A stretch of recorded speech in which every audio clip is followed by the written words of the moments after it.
Pemirsa, kita akan memasuki kabar nang Panambayan. Badan Perencanaan Penelitian wan Pengembangan Daerah Banjarmasin menggelar rapat tim koordinasi penanggulangan kemiskinan tahun anggaran 2021 di Aula Barenlitbangda Balai Kota Banjarmasin.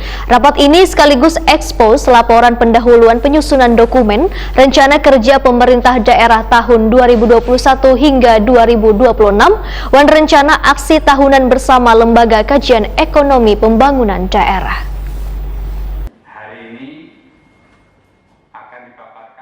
Badan Perencanaan Penelitian wan Pengembangan Daerah Barenlitbangda Banjarmasin menggelar rapat tim koordinasi penanggulangan kemiskinan tahun anggaran 2021 di Aula Barenlitbangda Balai Kota Banjarmasin, Baisukan Kamis 18 Februari 2021. Rapat ini sekaligus ekspos laporan pendahuluan penyusunan dokumen rencana kerja pemerintah daerah atau RKPD tahun 2021-2026 wan rencana aksi tahunan RAT bersama Lembaga Kajian Ekonomi Pembangunan Daerah LKEPD. Kepala Barenlitbangda Banjarmasin Insinyur Sugito MT menyatakan tujuan rencana penyusunan dokumen sebagai upaya penanggulangan kemiskinan di Banjarmasin. Dokumen ini diperlukan dalam rangka untuk memberikan masukan penyusunan RPJMD yang dimulai setelah pelantikan kepala daerah terpilih nanti. Sugito menegaskan, dalam upaya penanggulangan kemiskinan di Banjarmasin, maka pemerintah Kota Banjarmasin bekerja sama dengan Lembaga Kajian Ekonomi Pembangunan Daerah Universitas Lambung Mangkurat.